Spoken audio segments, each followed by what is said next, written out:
Hello and welcome back to Through the Trapdoor. I'm Katie. And I'm Emily. And here's our podcast where we read you Harry Potter fan fiction. So today we are drinking more wine from the Staggering Unicorn Winery, obviously, because I don't drink anything else. And today's flavor is Merlin's Magic. It is their raspberry. Oh, it's a Merlin staff too that the teacher guy has. I know, their picture's even like a little wizard guy holding a staff that's all lit up. This is amazing. Unintentional, I just wanted to drink raspberry. Because it's one of my favorites. Just made that connection. We're already like a glass deep. Yeah. Though we both did just eat half a pizza, so. All right, we are on to Chapter 4. And in this episode, some of Chapter 5. Yes, we're going to read a little bit of Chapter 5. Because it's long. It's very long. It was like 18 pages printed out. So, yeah. I get the rest of Chapter 5 next week. Yeah, so I'm going to read a little bit of Chapter 5. You're going to have a little bit of a cliffhanger, but we kind of found a good spot to break it. And then Katie's going to read the rest to you next week. We'll hope that our break point works out. If not, you might get a little bit more than we anticipated. Yeah, we'll see. We'll see how it goes. Let's dive on in. Chapter 4, Gathering of the Pack. Wow, could you believe that? Ron said excitedly. He wasn't bad at all. I don't know, Hermione thought out loud. There's something about him that just doesn't feel right. Harry silently agreed. What? Ron exclaimed. Sure, he's a Snape, and I hate that slime ball just as much as anybody else, but his cousin is, well, cool. But how about him being friends with Lucius Malfoy? Hermione said grimly. Draco's all talk. You know that. Old Snape's friends with the ghoul, and poor LaSalle, he probably just gets blamed for stuff that those two do. I think LaSalle is just too nice to be all that Draco thinks he is. Or maybe he used to be that person and now he's better because he realized, wow, I was a terrible person. Yeah. Hermione looked like she was about to say something, but was abruptly cut off. Hey there, Ronikins. It was Fred and George. Of course. Hi, Harry. I don't know why they have such a girl voice. I know, you've given them such effeminate voices. I mean, we are women, so. Yeah. Say, when are we going to start practice? I don't know, Harry began. How about this afternoon? He was eager to begin. No, I'm busy, Fred replied with a grin. Wood's not here, they said somewhat dismally.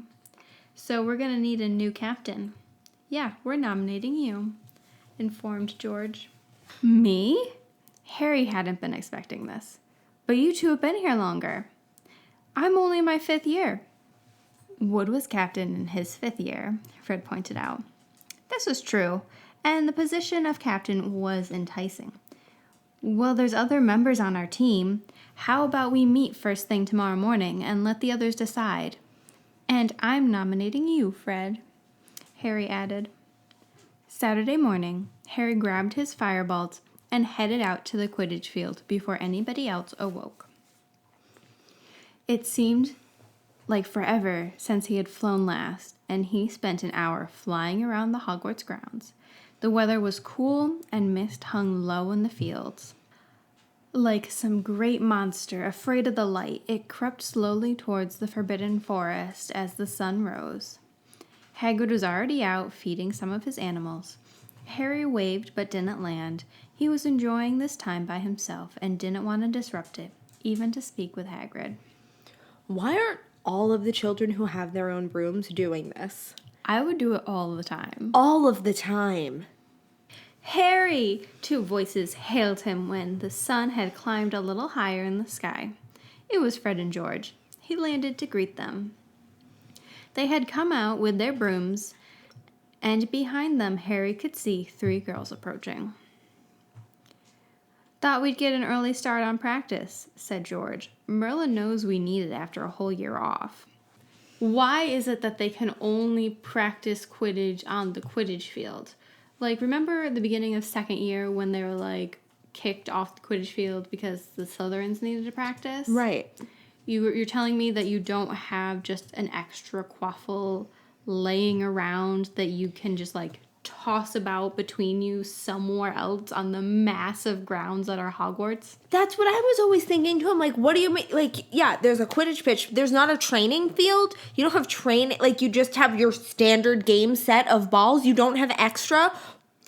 Harry nodded and surveyed the Gryffindor Quidditch team. Yes, Wood was gone, and they were now short their captain and keeper. Like you two said before, we're going to need to find a new keeper, he said quickly. And we're going to have to vote on a new captain, said one of the girls, Angelina Johnson. This wasn't good. They were short a player and a captain. But then other houses' teams were in the same state as they were. We're going to have to take care of that soon, Harry replied. But for today, we can just get back in the air for a while. They all stood there for a moment until Fred said loudly, "All right then, let's get cracking." For a quarter of an hour, so 15 minutes, Right. they all zigzagged all over the Quidditch fields before pulling out bludgers, quaffle, and snitch. Okay, so for 15 minutes they warmed up before starting to actually practice. Yes. That makes way more sense. Yes. Should probably read all of the sentence before being judgy. Yes, we should. Katie Bell and Alicia Spinnet zoomed around with the quaffle, while Angelina Johnson temporarily took the position of keeper. Fred and George beat the bludgers around, and Harry kept chasing after the snitch. The first time he closed his fingers around the small, golden, winged ball, it gave him such a surge of joy. Harry was not truly back at Hogwarts until he had caught a fluttering snitch. It wasn't until lunchtime that they came back down to the ground. When they did, someone was waiting for them. "Professor Dumbledore said you would be here," said Professor McGonagall. Why did you not just assume that they would be out there, McGonagall? Like, come on. You encourage them to practice all the time. You literally tell them they better win because I'm used to seeing that cup in my office. Thank goodness you started practicing. Professor Snape was so very kind to inform me that the Slytherin team has already met this year and to remind me that his cousin will be refereeing the games. Oh, please. I don't see how Dumbledore could do that, Fred blurted out. He's obviously going to favor the Slytherins. And that'll be something you'll have to take in consideration when preparing for games, McGonagall replied unhappily. However, the Slytherin team captain is Draco Malfoy, and I believe that to be a good thing. Yeah, because he's a twat. I don't know that's how I would have described the situation, but it is appropriate, yes. I wanted to say twit, but twat came out, so I'm just going to go with it. It's fine. How? All of them said at once, completely upset by the prospect. Harry thought about it. Malfoy isn't a good player, he reminded them. He won't be half as confident as Flint was. He'll want to rely a lot on cheating and will think that he can get away with it because Professor LaSalle's making the calls.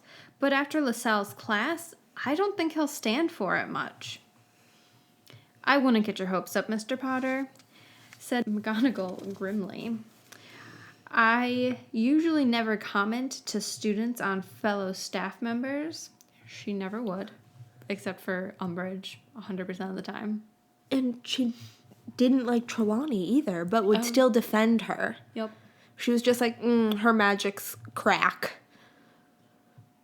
But when Umbridge was all like, she was like, come here, Sybil. I love you. Come to me. Yeah. The only teacher she would actually, speak ill of was Umbridge. That's because Umbridge wasn't a teacher. She was a twat. She was also a twat. I usually never comment to students on fellow staff members, but for the good of the Gryffindor Quidditch team, I will let my opinion slip. I began teaching when he was a student here, and he played for 4 years on the Slytherin House team. And let us just say, he wasn't above playing dirty. He was one of the meanest players. Just plain nasty. That was when he was a child in school. Yeah, I feel like with this and with Hagrid's whole, like, spiel about how he was, like...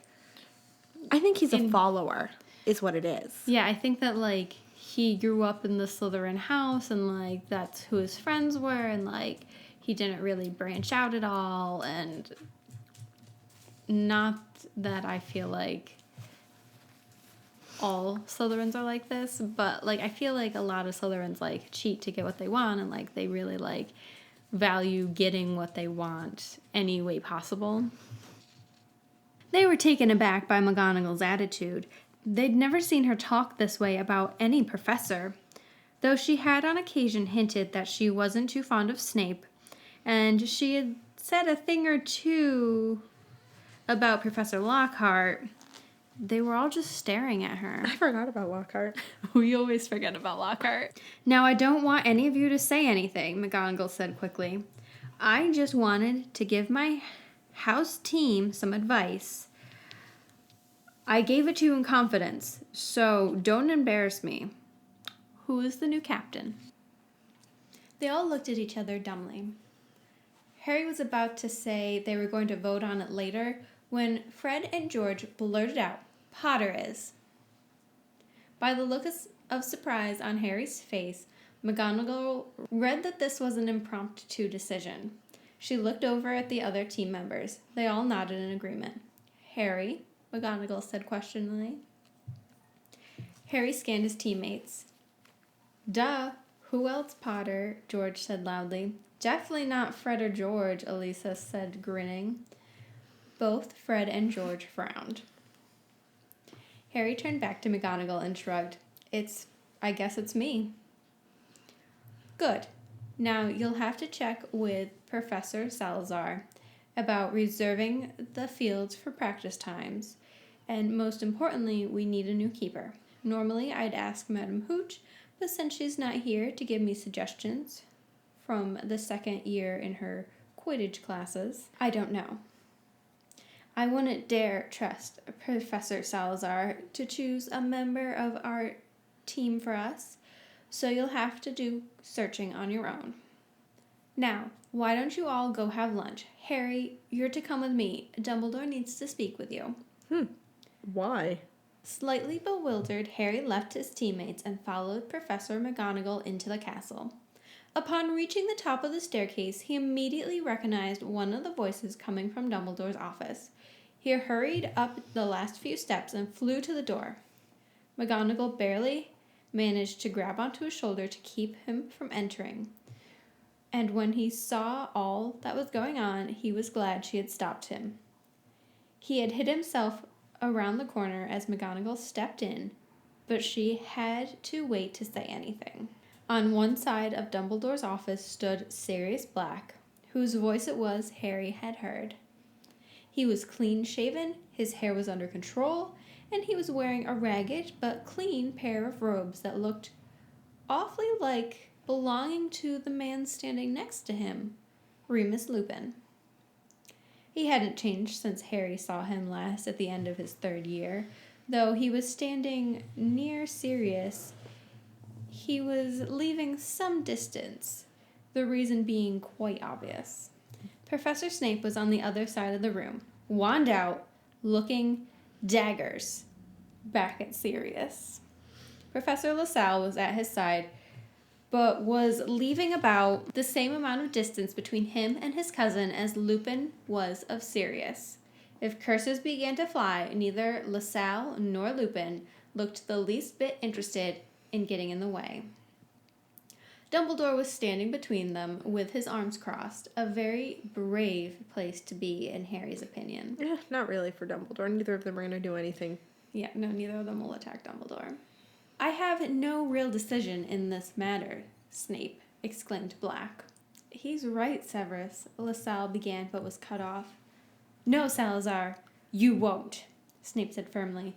Black's been locked up too long to know what's going on. He knows more than I do, Lupin said. You stay out of this, Lupin, Snape snarled. Severus, please, LaSalle tried again. We really have no choice.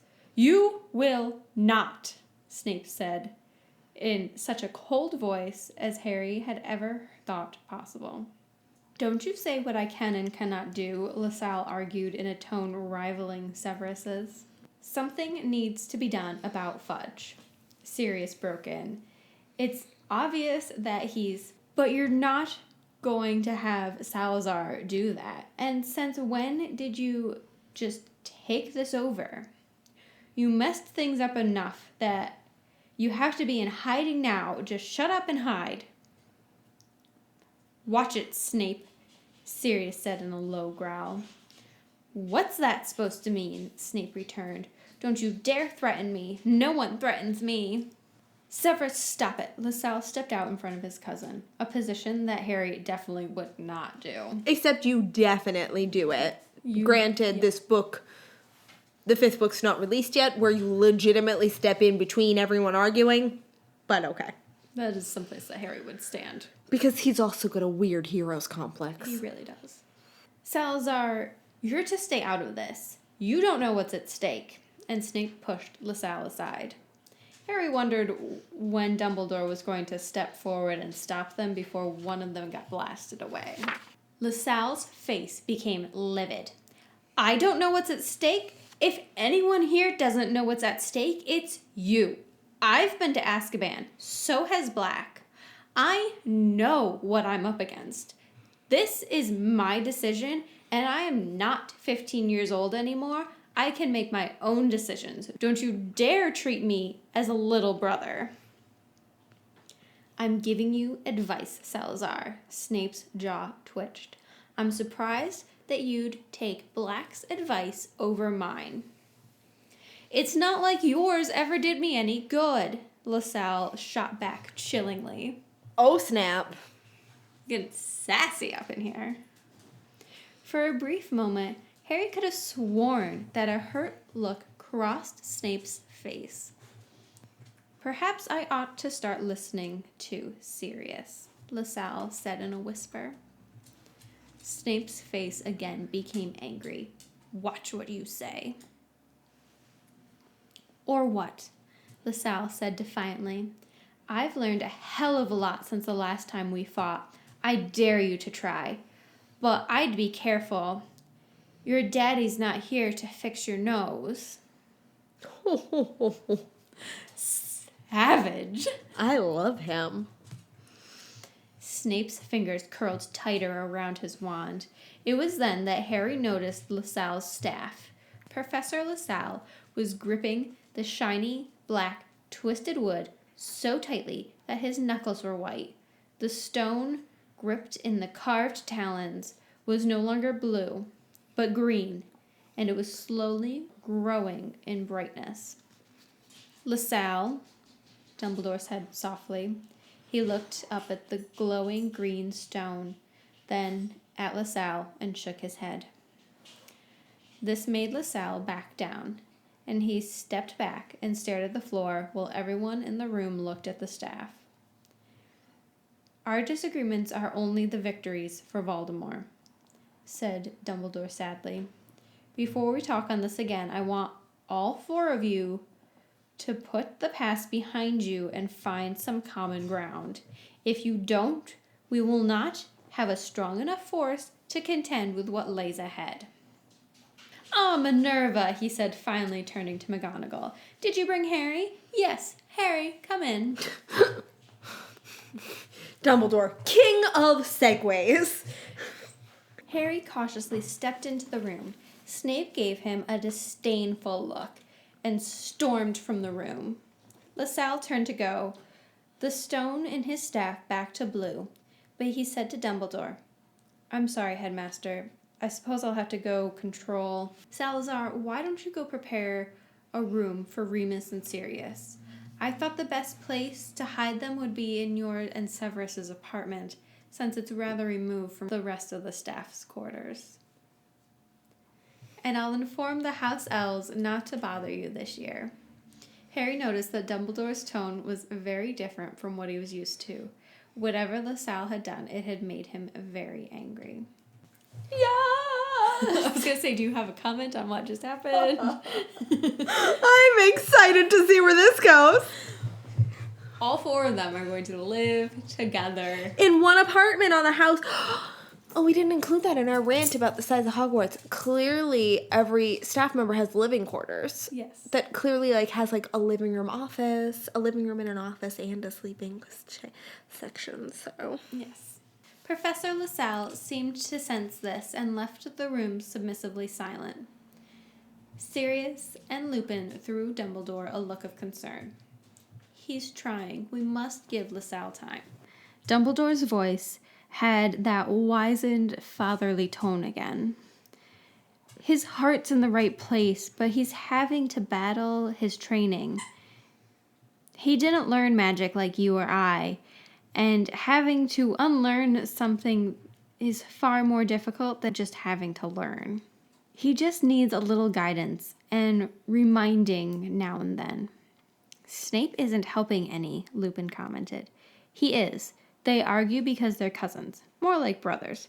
Brothers have their squabbles. But an argument between those two isn't exactly a childish squabble, Sirius pointed out. That's true, Dumbledore agreed. Now, I'll go see about helping them. I thought you'd be safer staying with them, and it will give you the chance to learn how to work together. Dumbledore had suddenly turned away after he said this. Harry thought if he could see his face, he would be chuckling. Sorry you had to hear all of that, Harry. Now, have a nice lunch with your godfather. And with a flick of his wand, a table full of food suddenly appeared. And Harry, I'm giving you special permission to visit Sirius. It will be better for you to go to him, I think. After Dumbledore left, Harry immediately ran up to his godfather. Sirius embraced him, and Harry noticed how thin he still was. So you're going to be staying here? Harry said excitedly. And you too, Professor, Mr. Lupin? He always called him Professor, regardless of, like... Did he, though? I feel like he called him Lupin Well, for yeah, a while. He did call him Lupin, but, like, if it was ever, like, more formal, he'd call him Professor over just, like, Mr. Lupin. Right. I feel like he eventually started calling him Remus.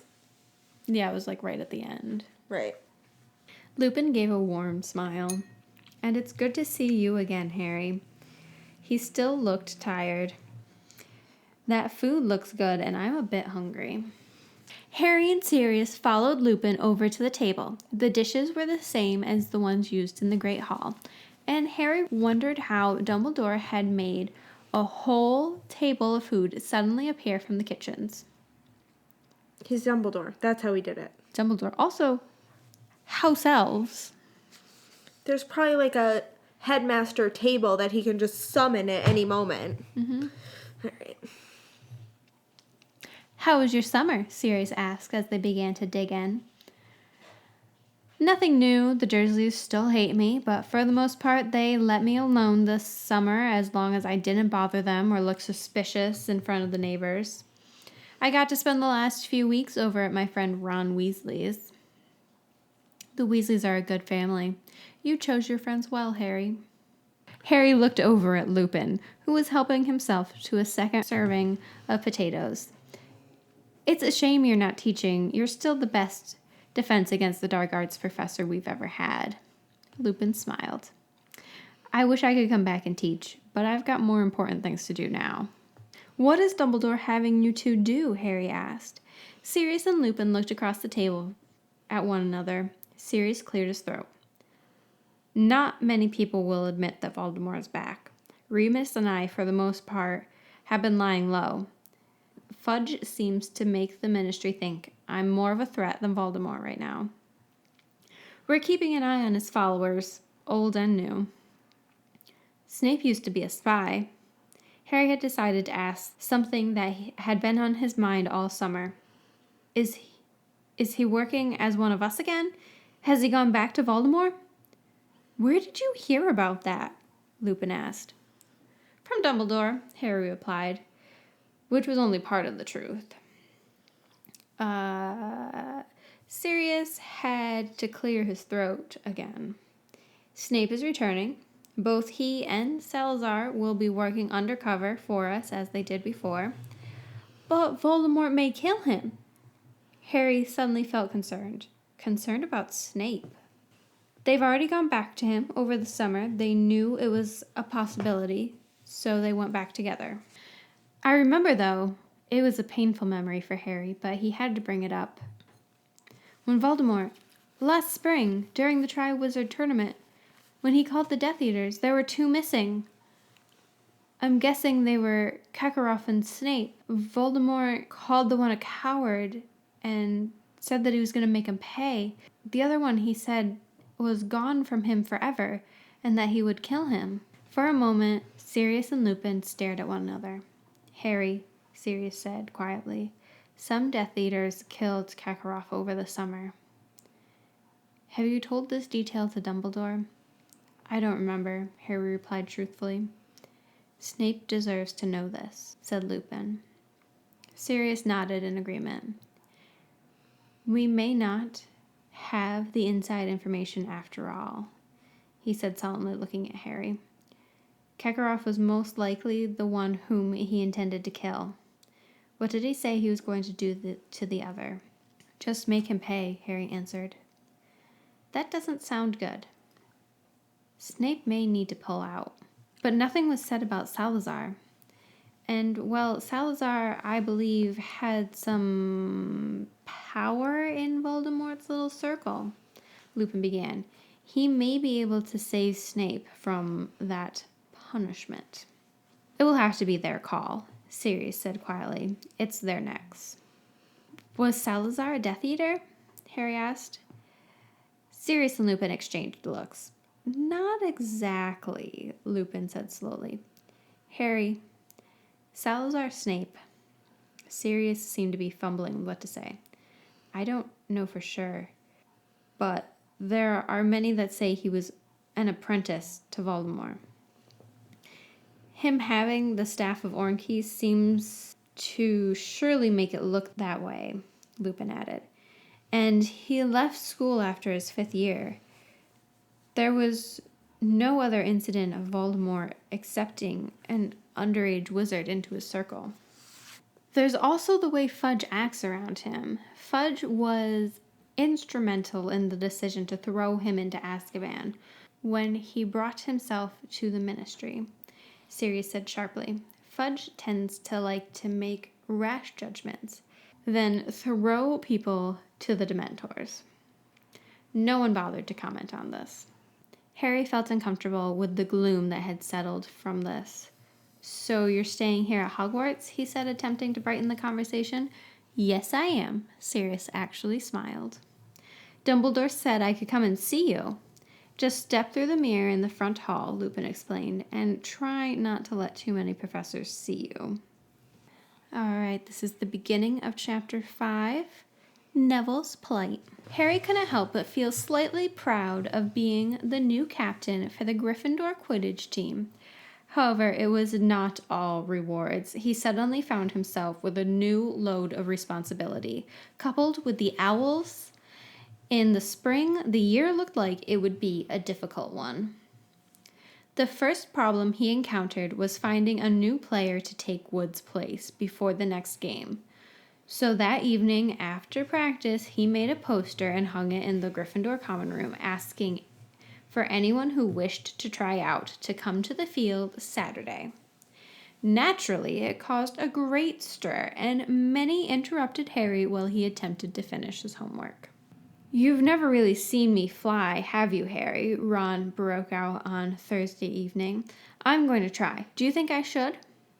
Harry looked up from the textbook on ancient ruins. Ron had been asking him the same questions all week. If you want to try, go ahead, Harry replied, pushing the boring book away from him with a yawn.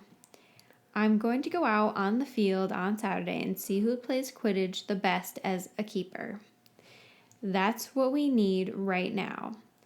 And when I saw you playing in the backfield behind your house, you seemed to be better as a beater. You may want to wait and try out for a beater position next year. But do you think I should try anyway? Oh, Ron.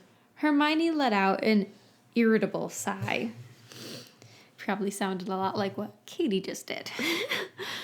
Oh, Ron. Oh, yep. Look at next sentence. She was tired of hearing the same thing over and over again as well. Oh, Ron, for Pete's sake, just go and try on Saturday. But I don't know. I don't have a good broom. What if I make a fool of myself? Except you got a brand new broom 5th year because you were a prefect. They didn't mention who the prefects were. She didn't mention prefects. No, they didn't. All right. You won't make a fool of yourself, and if you do, at least you can say that you tried, and we can all stop hearing about it. Hermione stood her book up on end to discourage any more conversation. Ron frowned and looked down at his own books. Hermione slammed the book down. What? I've been trying to study, she exclaimed, but quickly became red in the face when she realized that the meek voice had not been Ron trying to be silly. Oh, Neville, I'm so sorry. It's just these two have been bothering me all evening. Well, I'll ask you another time. No, go ahead. Tell me whatever you need. Neville paused and stared down at some books that he carried. Well, he started, I need your help doing some research. Hermione smiled. For what class? It seemed to Harry and Ron that Neville was shaking slightly. It's not for a class, he replied. I need to know about one of the professors. And he set down the books that he carried. What professor? Hermione asked as she flipped through the various books on history and the one on mage's staves. Professor LaSalle, Salazar Snape. Both Ron and Harry gawked at him. For what? Harry wanted to know. He's not that bad, nothing like the old Snape. Yeah, he's pretty cool, Ron added. What do you need to know about him? Neville suddenly looked pale, like he did the first day of school. It's his staff, he said firmly. What about it? Ron demanded to know. Neville grabbed the book on staffs. It says, and Hermione says, that there's not many wizards left who use a mage's staff. So, Ron said when Neville paused. Neville threw the book down. Well, I heard that, that Voldemort had a close follower who used one, and that he sat down in the chair next to Hermione. I never told you, but my mom and dad were put in St. Mungo's by some of his followers. Harry was shocked to finally hear this from Neville, and Hermione and Ron just stared. So you're connecting LaSalle having a staff with a follower of Voldemort, Harry said after a long moment of uncomfortable silence. Neville bit his lip and slammed his fist down on the table and nodded. Never had they seen him in such a mood, and Harry couldn't help but feel sorry for him. He wanted to tell Neville that his parents had been tortured after Voldemort's downfall, after the Snapes had already been working for the Ministry. But that would let on that he had found out the truth about Neville's parents, and that he knew that they were in St. Mungo's hospital for magical maladies, completely insane from torture, and he didn't wish Neville to know how much he had already found out. Surely not, Professor LaSalle, Ron said finally. Perhaps old Snape. Harry found an opening. No, he broke in. Then he stopped himself. He thought back to the discussion Dumbledore had had with Snape at the end of last year and about what he had heard over the weekend. Letting out the truth about Snape, the Snapes, could cause it to fall upon the wrong ears. I don't think LaSalle could do a thing like that. Besides, Dumbledore trusts him. He trusts him because Snape does, Hermione pointed out. And how good of a judge on someone's character do you think Snape is? Plus, He's been hiding over at Durmstrang for all these years. And what Hagrid told us, they all exchanged glances before Hermione said, "All right, Neville, I'll help you. I'm sure we can dig up something on his past, especially if he's an animagi, as Malfoy said. I believe I ran across something on a dragon when I was researching about Rita Skeeter." "I'd like to help out too," Harry found himself saying. The things that Hermione pointed out were beginning to make him doubt his initial feelings. "I'd like to find out." End of this episode. We're going to cut chapter 5 there, and you'll have to wait until next week to find out what happens. I'll be reading next week, and I'm pretty excited to read to you guys what's happening next. I think that's all we got. Yeah, I don't have anything else. See you next week. Thank you so much for joining us on our journey through the trap door. Please leave us a review on Facebook or iTunes. It would literally mean the world to us. It really would. You can find us on Facebook and Instagram at Through the Trapdoor 16 or on Twitter at The Trapdoor. And please send us an email at throughthetrapdoor16@gmail.com with any story suggestions. And as always, join us again next Saturday as we travel through the trapdoor.